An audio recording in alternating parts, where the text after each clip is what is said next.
Hey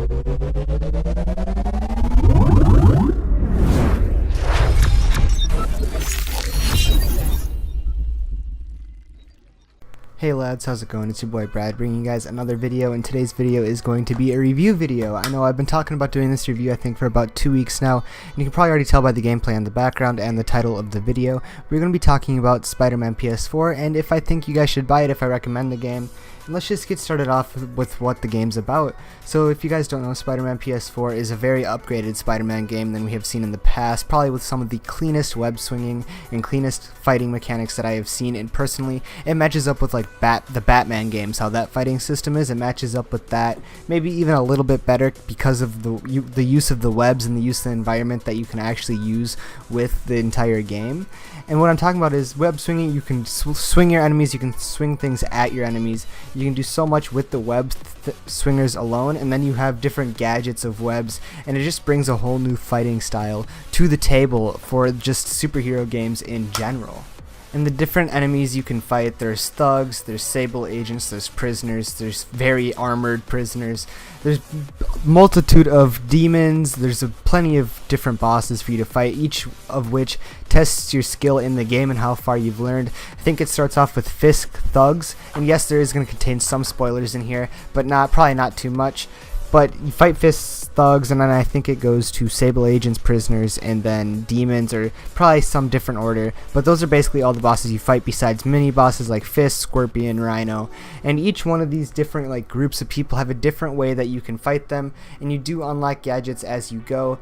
There are a bunch of backpacks, landmarks, and a bunch of other things scattered around the map that actually help you in your game, and they're not too difficult to get. It's not like it's tedious to get them. You can easily be swinging, going from one mission to the next, and just picking up a backpack, taking a picture of the landmark. It takes like 2 seconds to pick up a backpack, and like half a second to just, you can web swing, pull up your camera super quick, take the picture, put away your camera, and then you still be in the air basically right where you started because of the slow motion effect that the camera gets you.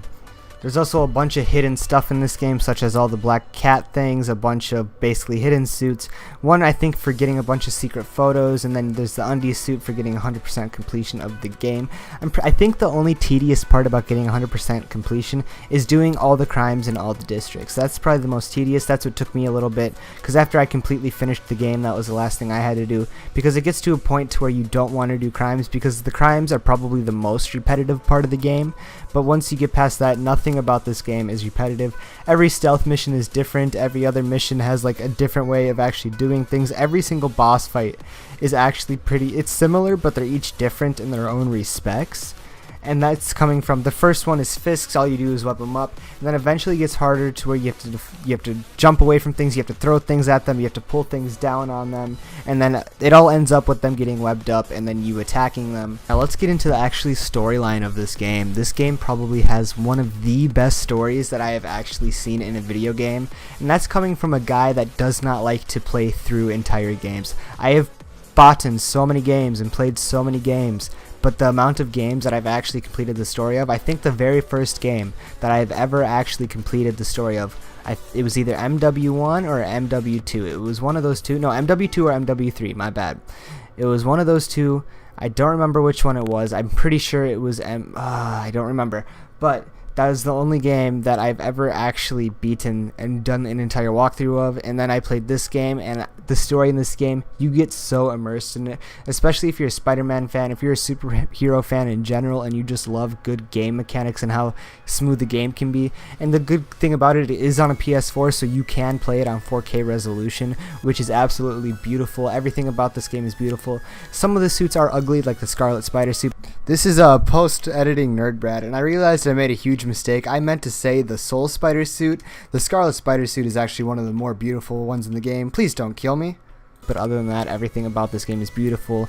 The story is probably one of the cleanest story. Nothing really repeats itself. There's not really any inconsistencies, and if they are, then they get explained later on in the story, which leaves you with cliffhangers. This story has a ton of like different cliffhangers to leave you on, which they all end up coming together in the end. And the way that this game actually puts flashbacks and gameplay in the same sense, like I've seen flashbacks and gameplay in many different games, like Grand Theft Auto 5, you have a flashback of when you're robbing, I believe it is the bank, and then you get hit by the train or something like that.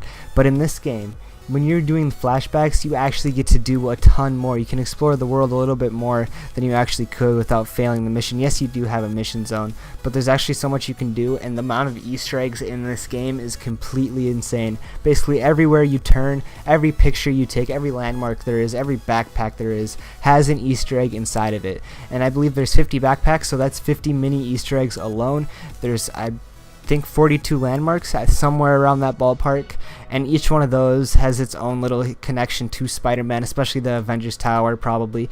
Each suit is its own little Easter egg, and just so many different hidden Easter eggs inside of this game. And I know for those of you that love Easter eggs, this game's going to be right up your alley. For those of you that love super hard boss fights and like playing really hard, this game does have a very extreme difficulty, and if you get the DLC, I think it is Silver Lining DLC, whichever one has Hammerhead turn into a cyborg.